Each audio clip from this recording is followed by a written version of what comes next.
The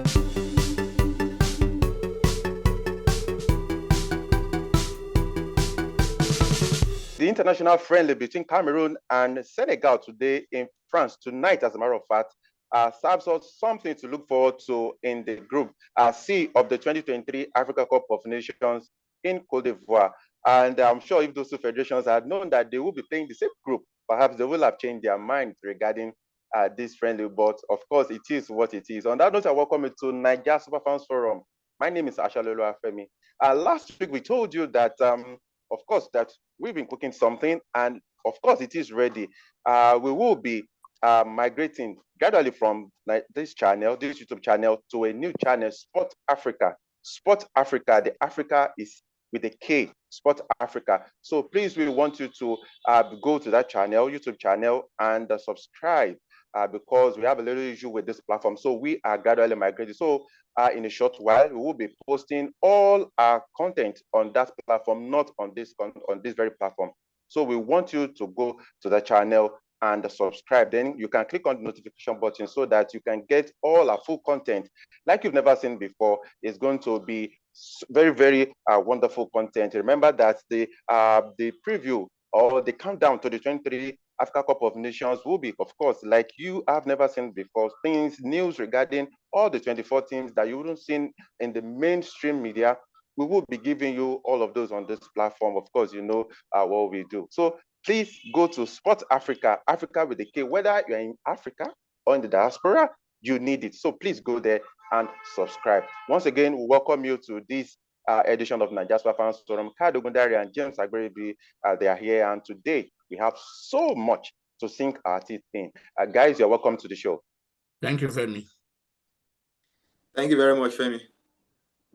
Okay, I do. Wait, let's start from Ghana because yesterday the Black Stars of Ghana lost 2-0 to Mexico. That was their fourth defeat to Mexico. I can't even remember the last African country who recorded a victory over Mexico in international friendly. Remember last year also the Super Eagles of Nigeria lost to Mexico, I think 2-1. Yeah, 2-1 in the tour of the United States of America. But let's get talking regarding these guys because a lot. If you read the rating of the Black Stars players, it was nothing to write home about, not impressive at all. And Chris Hughton himself has lamented poor defense, that there was no intensity, and you know the whole issue regarding how the team has not improved under Chris Hughton has come up again. James, let's get started with you. I'm sure you saw that game, you have seen the highlights or even read the report. What was your impression when you saw that result? Well, 2-0. First half was 0-0. It was a tight contest in the first half, but the second half, everything just went south for the Black Stars. No shot on target.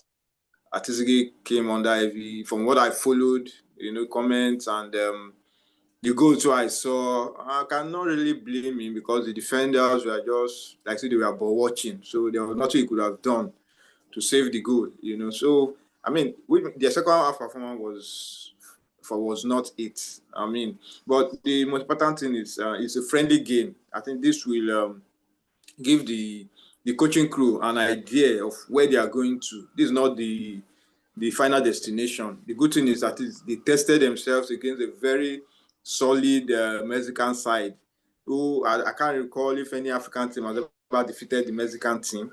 Not saying they are one of the most toughest teams to be defeated, but I think they're a quality side that will bring out everything about your team, give you the idea of the kind of team you have.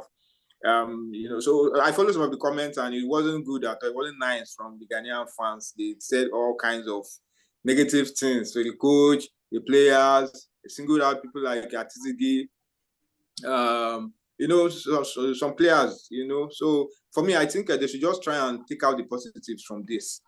That know where you are going to. You know that the AFCON is just around the corner, and the game against Mexico has kind of been a good eye-opener because since Hilton took over, they've not lost any game. I think they went 5 games unbeaten.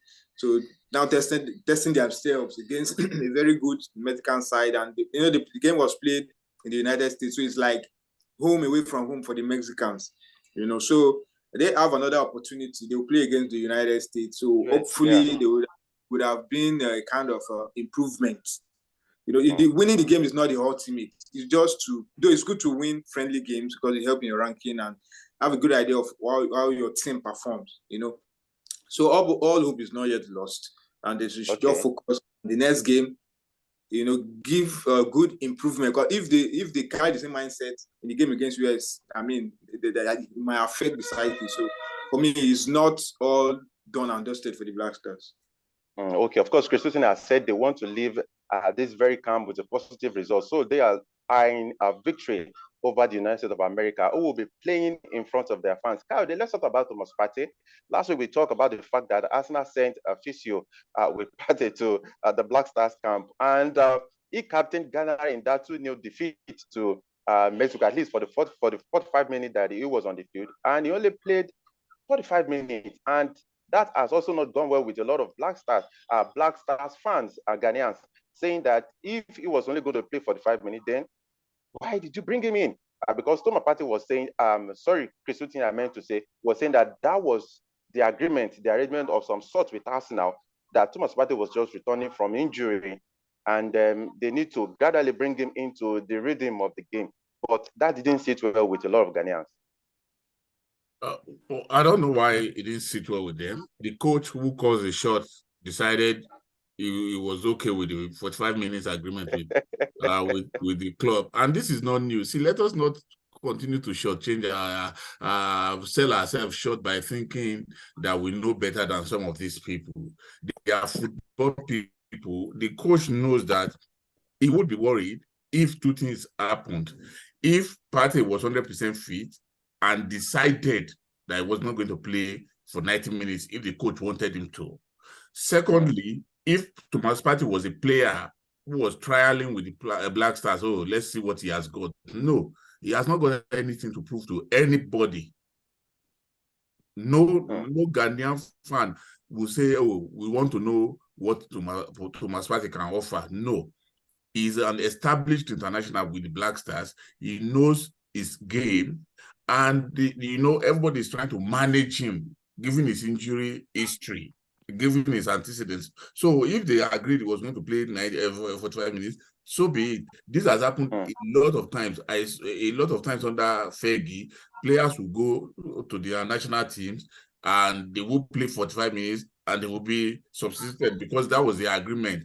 What sort of people are we going to be if we have an agreement with a club that your player who you pay heavily every week is going to play 45 minutes? We now say because we want to satisfy some interest in Ghana or wherever, we now say no, we are going to use it for the whole duration of the game.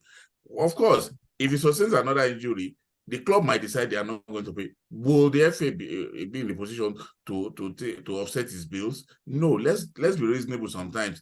This guy has proven himself time and again that whenever you need him, he's going to play. And besides, this is a friendly match. He could afford to even sit it up because there will be other players that you need to test. He doesn't need to prove anything. But that was exactly what some people's argument, that some other player who is fit should have been called in instead of bringing Partey into the team, since he was going to play 45 minutes. Again, Femi, I'm not defending Partey, but what I'm saying is, if the coach decided, let's see you for 45 minutes, because don't forget that this is a team. Ghana, Nigeria, we're always in transition. This is a team in transition. The coach is looking for best fits. He's looking for one who can combine better. So now he's going to try everybody, many people in many different formations, many different fits, and see who works fine with each other. You could be doing well in your club, but you are not compatible with the guy who is going to play with you in the national team. So if he plays for 45 minutes and the coach has decided, okay, you know what, in the first 10 minutes, play with Kudus, in the next 10 minutes, play with this person, in the third 10 minutes, play with that person. The coach knows why he's doing all of this. Like I always say, do not let us take over the job of the coach. He's the one who is being paid to do that job. Okay, all right. Okay, let's go to Nigeria now, because the story is also not that very different for the Super Eagles of Nigeria, who are yet to win in 5 friendly games. They will be playing another friendly against Mozambique today in Portugal. But the Super Eagles, 2-2 against Saudi Arabia, And the talking point has not even been about the results, it's about the goalkeeping issue in the Super Eagles. Francis Uzo again in the news. And James, I know if looks could kill, in this will have roasted a lot of people, it will have killed a lot of people, like they do say. And James, this has brought the fears back again. The 2026 World Cup qualifier is almost here. The 2023 Africa Cup of Nations is almost here. And Nigeria is back in the circle of looking for quality goalkeeper. Adebayo Adeleye is in camp. John Leke, I'm sure he couldn't make it, perhaps because of visa issues. Then Maduka Okoye. Do you think the Super Eagles are in a goalkeeping crisis, James? Femi, I know it's very difficult to admit, but I think we have issues when it comes to that goalkeeping area. It's becoming something else now. That the coach will keep on chopping and changing. I think the coach is trying to be stable with one person. And if you check out, Uzo has been someone who has been in goal in terms of most compared to other goalkeepers, he has been more consistent, but he has not really convinced. He has not really convinced. I have never seen Ndidi that angry before. For somebody like Ndidi to be angry, I saw the. You know that no, this guy was angry. Like you again? Yeah, because I mean, I was shocked too. I never expected that goal to beat Uzo, you know. So the thing about Uzo is he has never been consistent. This minute is pulling off top save. Remember what he did against Manchester United? We all thought, oh, he has arrived. He has overcome whatever issues he had, but bang, all of a sudden, he did something again. You know, a lot of people will tell that he cost Nigeria the World Cup ticket. And so, for me, we have goalkeeping issues on our hands. You know, we don't have a stable goalkeeper. Since the exit of Inyama, and unfortunately, Keme came in, he showed sign that he was going to be a good replacement. But unfortunately, what happened. You know, so I don't know. Maduka Okoye has been called back, so we don't know whether he's going to be in goal today or Adeleye will be in goal. But this idea of chopping and changing, you use this one today, tomorrow you use this one, it goes to show that the coach is yet to have his number one. And it's when in a team that you don't have a stable number one, I mean, because you need that communication between the defenders and the goalkeeper. But when today you use this one, tomorrow you use another one, I mean, for how long are you going to continue like this? So for me, I think you are right. We have goalkeeping issues on hands. We don't the corrupt of goalkeeper we have now. I mean, they don't inspire confidence. And you know, when you want to win tournament, you need a stable, very high quality goalkeeper. But presently, Femi, we don't. Okay, Kayode, I know you'll be itching to talk about this. People have talked about Uzo.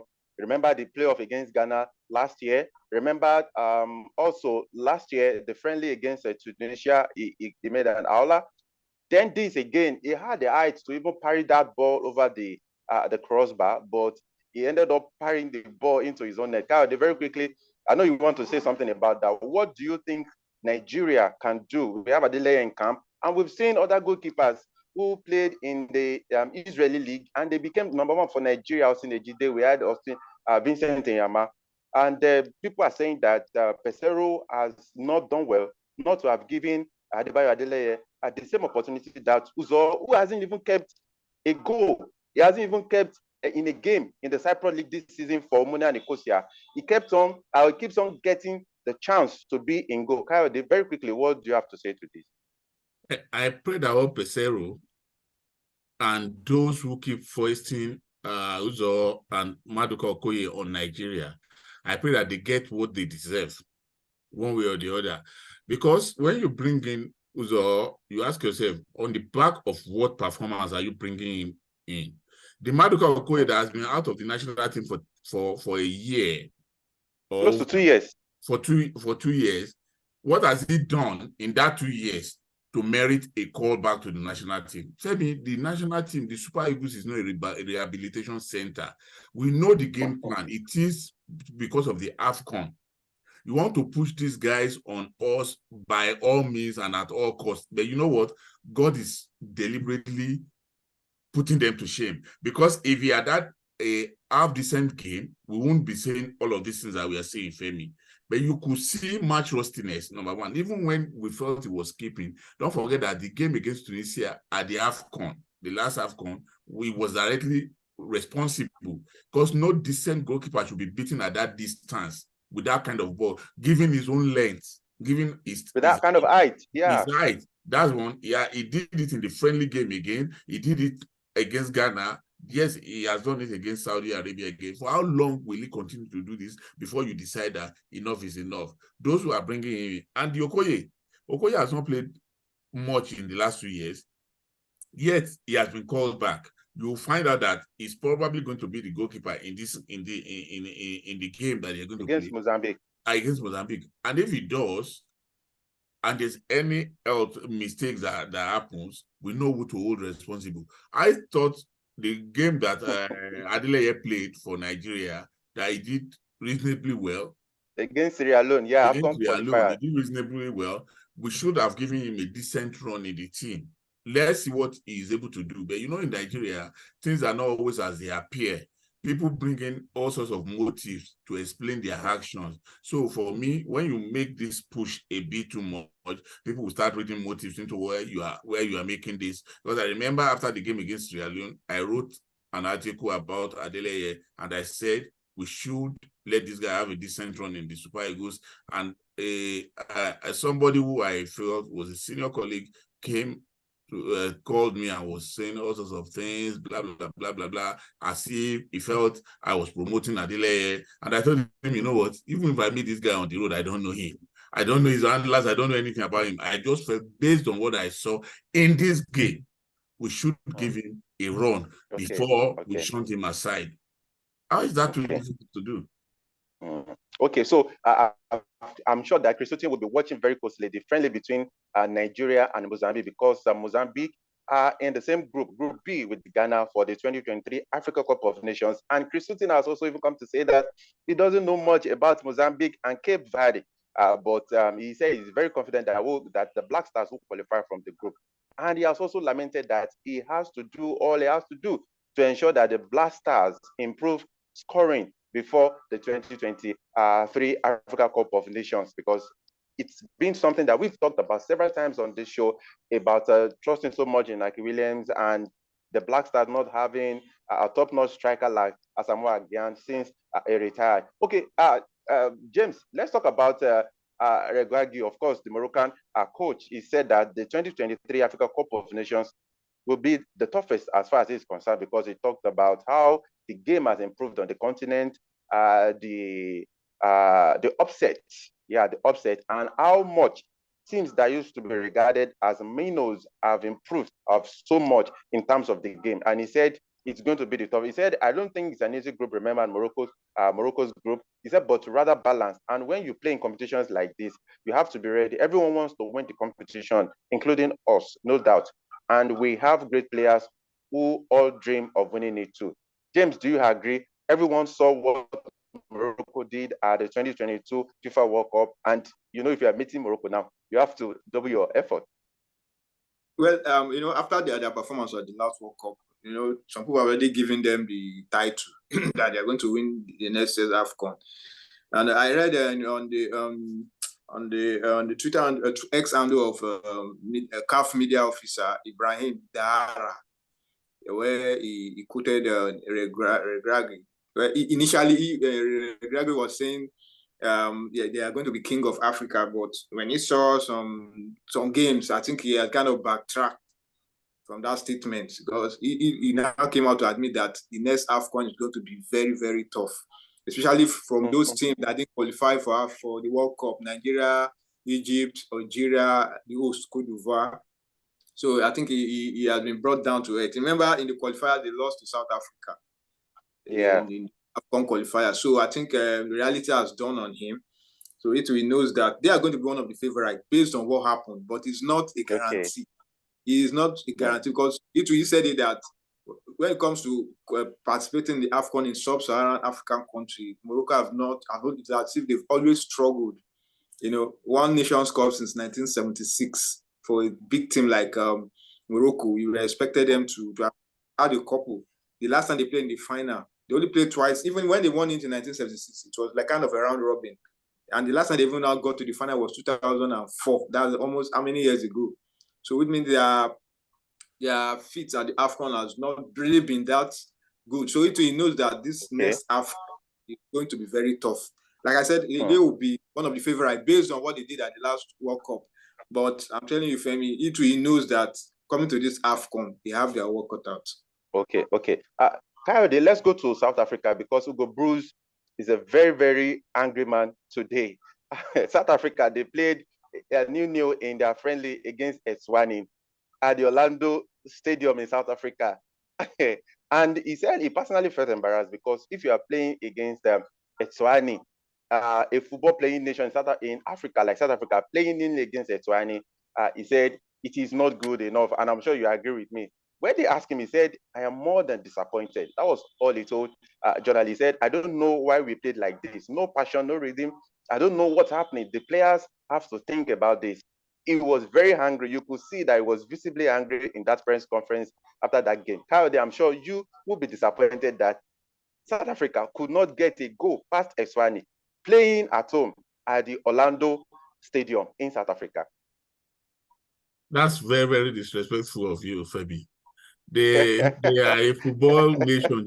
They lined up 11 players just like South Africa, and I think sometimes these things happen. Let's be honest with ourselves. It doesn't really reflect the level of South African football because sometimes your opponent determines your output. Sometimes that's not an excuse. Your preparation. Yeah. Sometimes your opponent determines. You could be surprised that the same South Africa will play Cameroon or Nigeria and you see a different team entirely. It happens. If you play table tennis, I did play table tennis a lot growing up. I know that sometimes when you are playing with somebody who is less versatile like you, it tends to affect the way you play. If you're not careful, you might actually win, but then the manner of your win or of your victory will not like inspire confidence in people who are watching you, and they will be like, "Oh, is this or the best you have got?" So sometimes, and I am saying this carefully, it could be the level of opposition.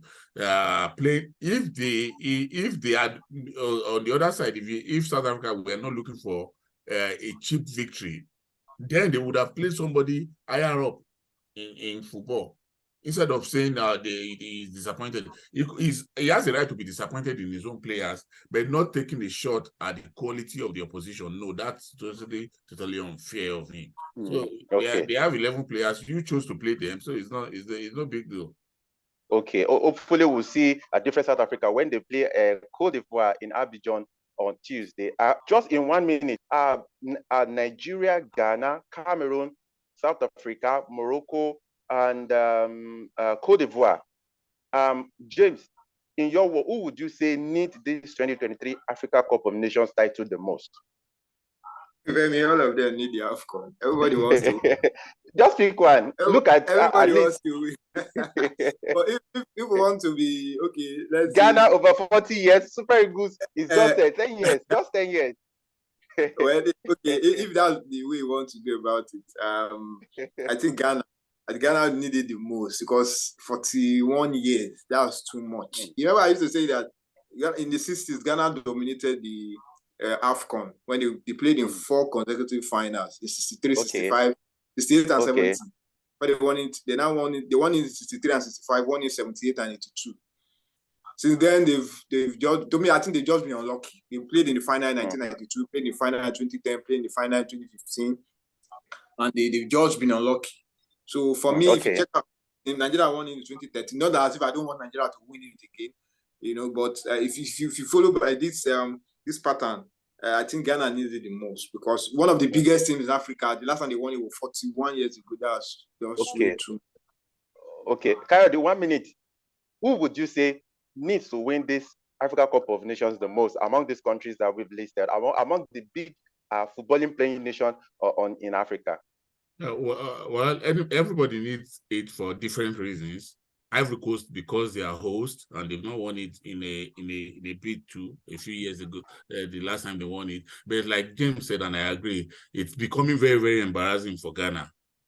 Not for a lack of talent. They've had very, very good players over the years. That they've not won it is still a mystery to me, Femi, that they've not won since 1982. Because let's not deceive ourselves, they've had quite a number of good teams. I'm not even going to count the team that hosted in 2008 or even their 2000 when we co-hosted. No, the team that got to the final in Mozambique 2010, right, was a team that you saw gradually got better as the competition wore on until they got to the final, only to fall down at the final order. They did the same in 2015. These have been good teams. Let's not deceive ourselves. So it's becoming very, very embarrassing that Ghana have not won it. This is not to put pressure on the Black Stars, but they also Nigeria also needs to win. It's been 9 or 10 years at the last time we won, but I think Ghana should take this one. Okay. I might not understand James's position, but Kayode, I know Kayode is half Ghanaian, half Nigeria. Anyway, guys, thank you for your incisive analysis on the show today. I appreciate you so much. Oh my God. Thank you, Femi. Thank you, Femi. Okay, to our fans around the world, we appreciate you so much. Of course, being with us has made this journey worth the while. But please don't forget, we told you that we've opened a new YouTube channel, Sports Africa with the K, because we are gradually coming to an end of posting our full content on Naija Swap Forum because of one or two issues we have with YouTube. So please go to that channel and subscribe. Click on notification button so that you'll get our video as soon as they drop. So we are gradually migrating from this platform to that platform because of the top-notch content that we will bring into you like you've never seen before. Even on Naija Swap Forum, remember the AFCON is almost here, World Cup qualifier is almost here. So we're bringing you news regarding all the participating teams. So we'll see you all later in the week. I remain Ashalulu Afemi. Thank you so much for your time. Bye for now.